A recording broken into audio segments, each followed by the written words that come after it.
ধপ ধপ ধপ ধপ ধপ ধপ করে পাগলের মতো করে ফেলবে। জয় শ্রীরাম বলে বলে পিটিয়ে পিটিয়ে মারছে না মারে না। তুমি আচুরি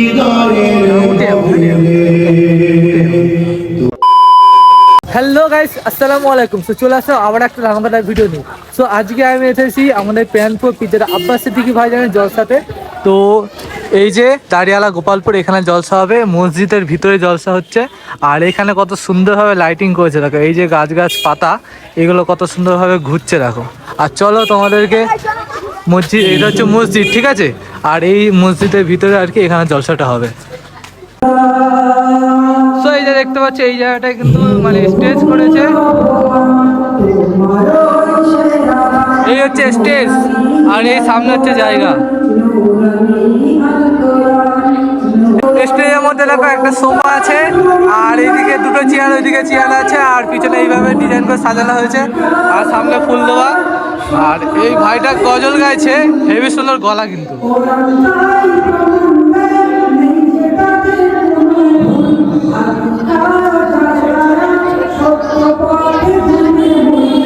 চলো এসে দেখি এখানে কিন্তু রান্না বান্না হচ্ছে। তোর কি কি রান্না হচ্ছে না হচ্ছে চলো, কহারি হচ্ছে, সব কিছু তোমাদেরকে দেখাবো। আর মসজিদের ভিতরে একটা প্রোগ্রাম, এই মসজিদটার নাম কি? গোপালপুর জামে মসজিদ। তো এখানে মসজিদের মধ্যে আর কি প্রোগ্রামটা হচ্ছে। আর এই যে হচ্ছে রান্না বান্না হচ্ছে, কি রান্না হচ্ছে চলো দেখি। কি রান্না করছো? কি বিরিয়ানি? বলে হ্যালো, হাউ আর ইউ? হ্যাঁ, কোথায় কি হয়েছে? এই যে ভিডিও হচ্ছে। কি বিরিয়ানি করছো? আলু? ও আচ্ছা, খিচুড়ি। তো এই যে দেখতে হচ্ছে খিচুড়ি রান্না হচ্ছে। কহারি হবে? 20 হাঁড়ি খিচুড়ি, মানে বুঝতে পারছো কত আজকে লোক হবে। তো এই যে পরপর দেখতে হচ্ছে গ্যাসের ওপরে কিন্তু রান্না বান্না সব চলছে। আর এই যে এইদিকে কোটা কাটা সব চলছে।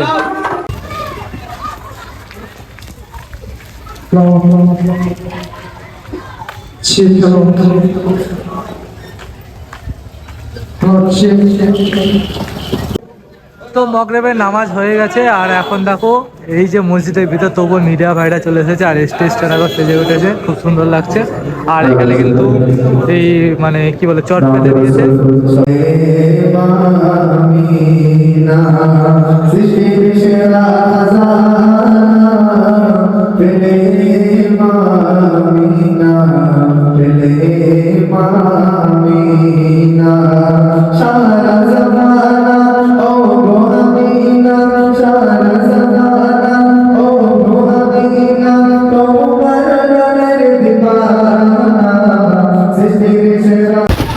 ভাইজান আসার টাইম হয়ে গেছে, এখন আমরা ভাইজানকে আনতে যাচ্ছি, বাইকে করে একটু এগিয়ে যাচ্ছি আর কি। তো ভাইজান প্রায় কাছাকাছি চলে এসেছে।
আলহামদুলিল্লাহ। তোমাদের সরকারের ভূমিকা কি? কিন্তু না, সেই দিনের শেষে 500 টাকা পাবে। আবার আজকে কোরআনের মধ্যে কেউ যদি বলে যে একটা ভুল আছে, হিংসা ছড়ায়, তা তোদেরই তো সরকার, প্রধানমন্ত্রী তো তোদের, স্বরাষ্ট্রমন্ত্রী তো তোদের। তো কোরআনের আয়াতটার বিরুদ্ধে সুপ্রিম কোর্টে কেস কর।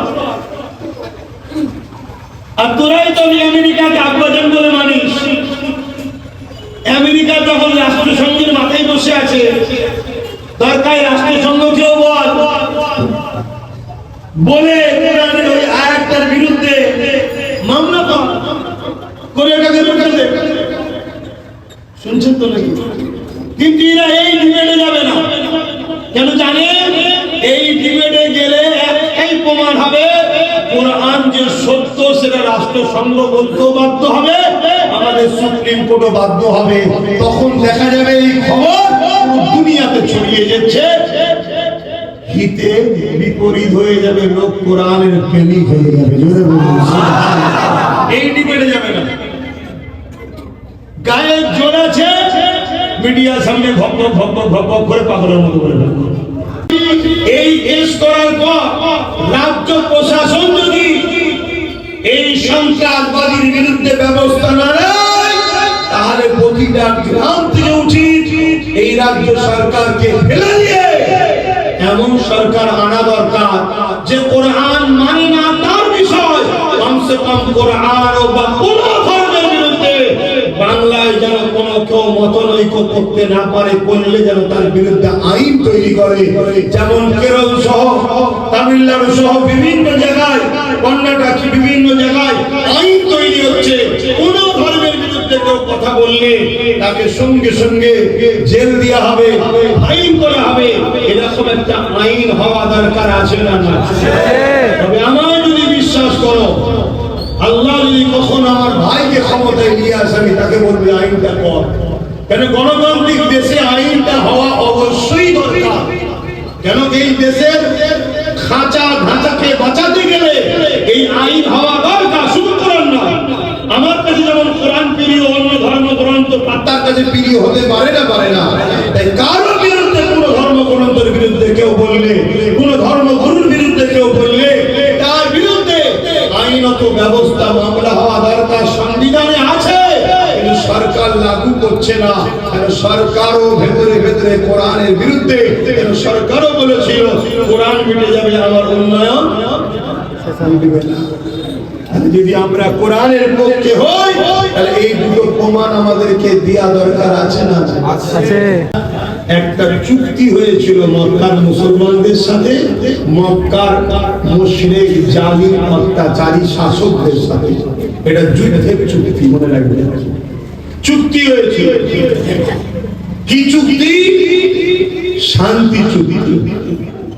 সেই চুক্তিকে, অনেক বড় কথা, সেই চুক্তিকে যখন মক্কার ওই জালিম মুশরিক অত্যাচারী শাসক আবু জেহেল, উতবা, সাইবা, আবু লাহাব বাহিনীরা ভঙ্গ করে, যখন সেই চুক্তিকে ভঙ্গ করে মুসলমানদের হত্যা করে, জুলুম করে, অত্যাচার করে, তখন আল্লাহ বললেন, তারা যখন শান্তি চুক্তি ভঙ্গ করে তোমার ভাইদের উপরে, মুসলমানদের উপরে, নিরীহ মানুষের উপরে জুলুম অত্যাচার করছে, এই যারা করছে এদের বিরুদ্ধে তোমাদেরকে লড়াই করার ইজাজত দিলাম।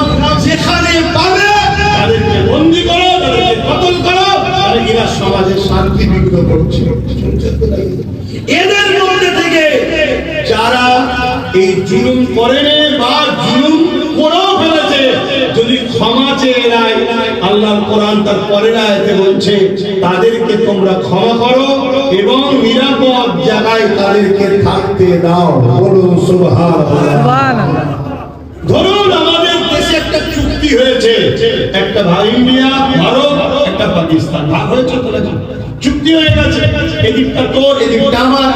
কিন্তু দেখা যাচ্ছে এই চুক্তিকে ভঙ্গ করে পাকিস্তান যদি আগেই এসে আমার দেশের উপরে জুলুম করে, অত্যাচার করে, দেশবাসীকে বোম মারে, গুলি করে, শান্তিকে নষ্ট করে, চুক্তিকে ভঙ্গ করে, আমার দেশের আইন ব্যবস্থা বা আমার দেশ তখন কি বলবে?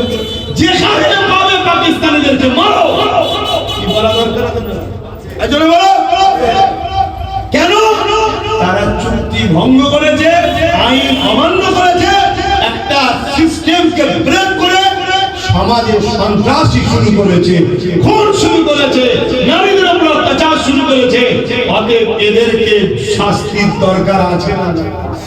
সেই রকম একটা সিস্টেম মক্কা তৎকালীন সময় যারা শাসক ছিল, আবু জেহেল, উতবা, সাইবা, আবু লাহাব, এরা বড় বড় ক্ষমতাশালী, সমাজ বিরোধী, চরিত্রহীন ছিল। এরা মক্কা মদিনার উপরে, সাহাবা হুজুরদের উপরে বড় জুলুম অত্যাচার করেছে। তার জন্য একটা চুক্তি হয়েছিল, সন্ধি হয়েছিল। এই সন্ধিতে একতরফা মক্কার মুশরিক জালিম অত্যাচারীরাই বলেছিল, একতরফা বলেছিল। আমার রাসূল শান্তির স্বার্থে সব মেনে নিয়েছিল, সব মেনে নিয়েছিল। এমনকি আমার রাসূল পাক সাল্লাল্লাহু আলাইহি ওয়াসাল্লামের নাম মুবারককে রাসূল লিখাতে তারা বলেছিল রাসূলটা কাটতে হবে। আল্লাহ নবী নিজে হাতে করে মুছেও দিয়েছে শান্তির স্বার্থে। শুনছেন? এরপরে ওই মুশরিক জালিম অত্যাচারীগুলো তারা জোর করে জুলুম করে এই শান্তি চুক্তিকে ভঙ্গ করে মুসলিমদের হত্যা, মুসলিমদের নারীদের উপর অত্যাচার, তাদের পশুকে ক্ষতি করা, তাদের ক্ষেত খামারকে ক্ষতি করা, নানা রকম ভাবে ক্ষতি শুরু করেছে। আল্লাহ পাক তখন বললেন 4 মাস যে যুদ্ধের মাস নিষেধ আছে, যখন পার হয়ে যাবে, এরা যখন জুলুম করছে, অতএব এদেরকে উপযুক্ত শিক্ষা দিবার ইজাজত তোমাদেরকে দিলাম। কথা বুঝে আসছে না? আজকে যেমন এইটা যদি হওয়ার দরুন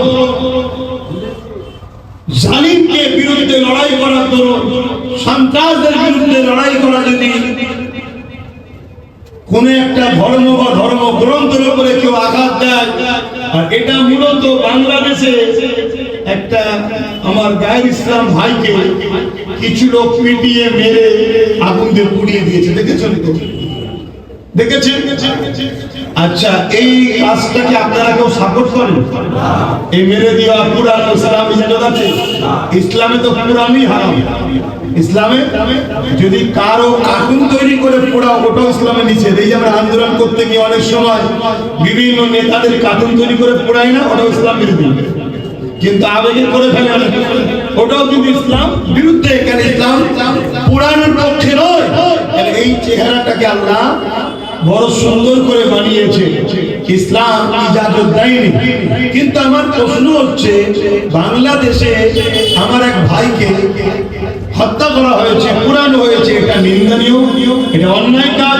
যারা করেছে সমাজ বিরোধী, তারা জঙ্গি, সন্ত্রাস, যাই বলবে, তাদের সর্বোচ্চ শাস্তি আমি মনে করি মৃত্যুদণ্ড দেওয়া দরকার। কিন্তু বাংলাদেশের আইন কি করবে, তার দেশের আভ্যন্তরীণ ব্যাপার তারা জানে। কথা বুঝে আসছে না?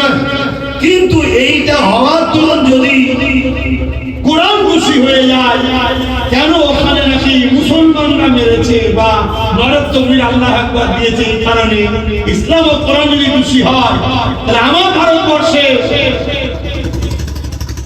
আফরাদুলকে জ্যান্ত মানুষ থেকে আগুন দিয়ে পুড়িয়েছিল যারা, তারা তো হিন্দু সমাজে, তারা জয় শ্রীরাম বলে। এরকম অহরহ আমার দেশে হচ্ছে না, হয়নি?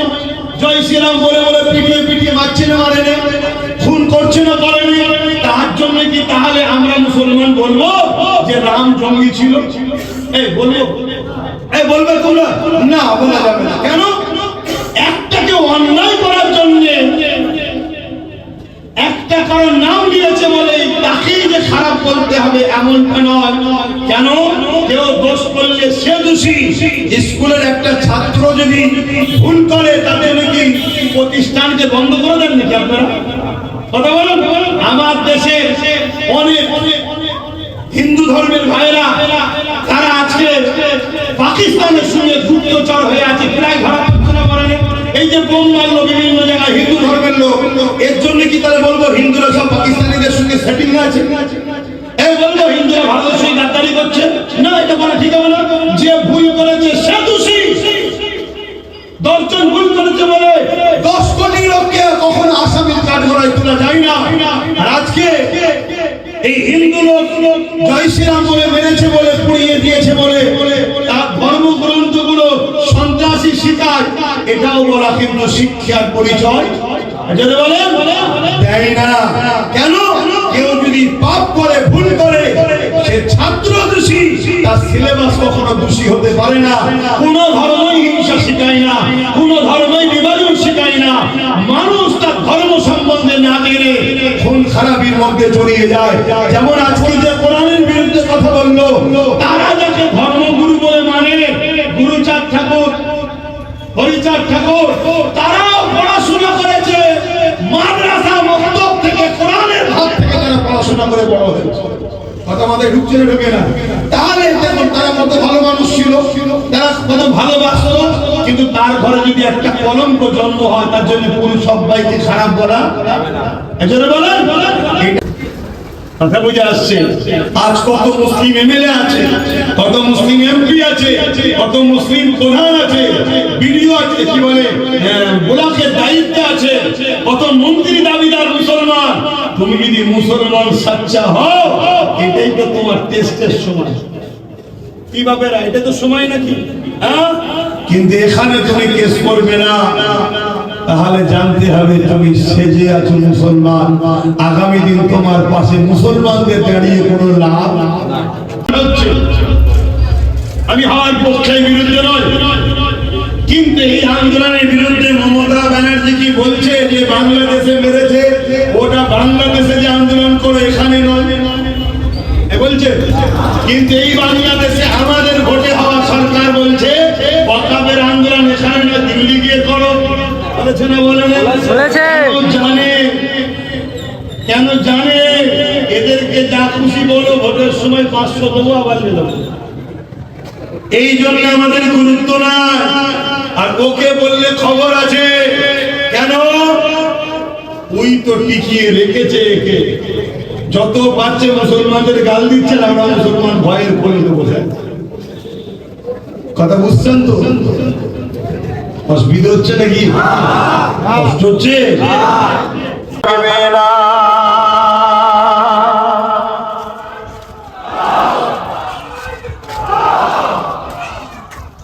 তো দেখতে পাচ্ছ ভাইজান কিন্তু ভিতরে ওয়াচ করছে, আর ভিতরে কিন্তু লোক ধরেনি, লোক কিন্তু সব বাইরেও কিন্তু দাঁড়িয়ে আছে এখানে।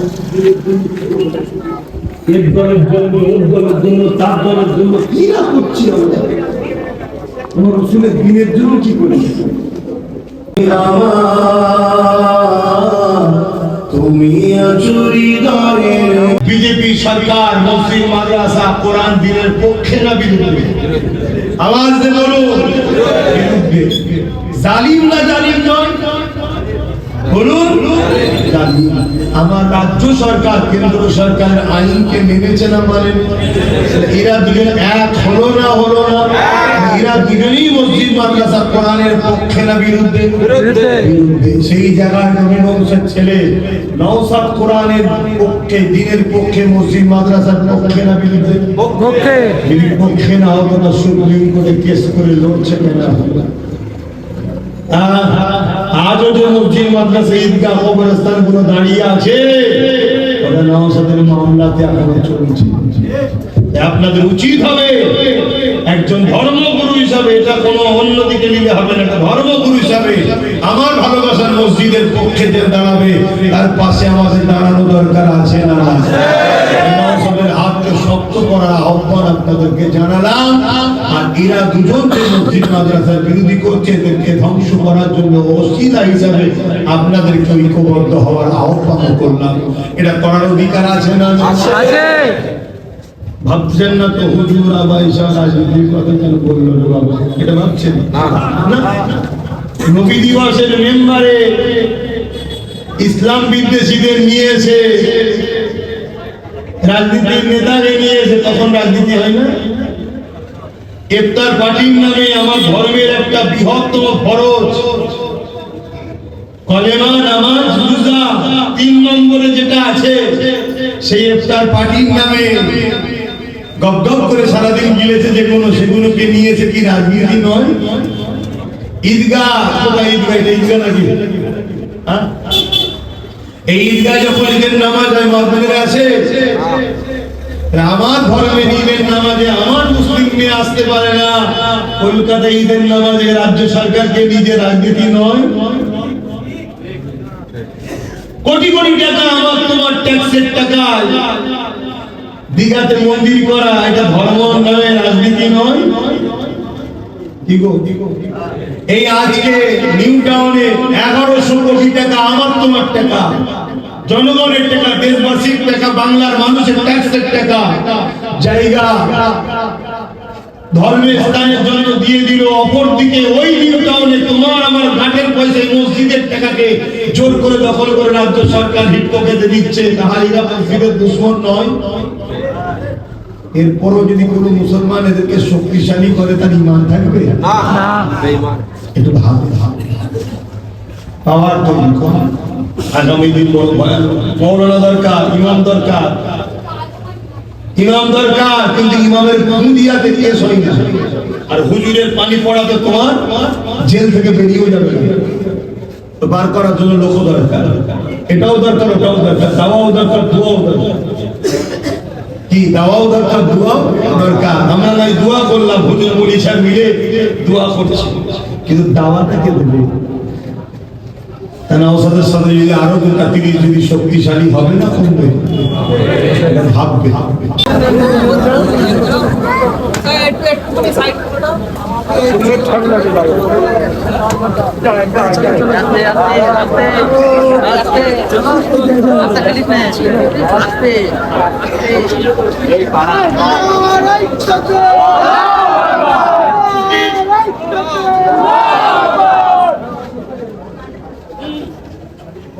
তো যে দেখতে পাচ্ছ পিজাদা মহারাকিন ভাইজান চলে এসেছে।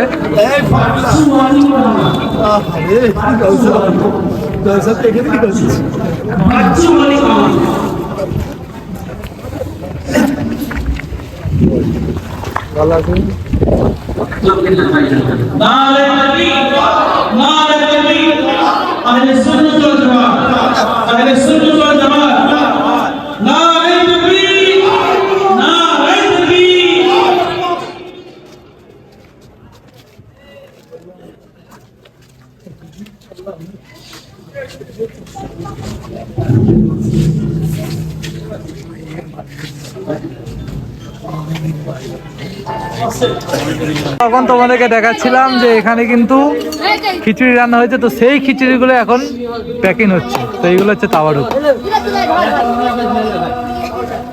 একটা ফেমাস করে দাও।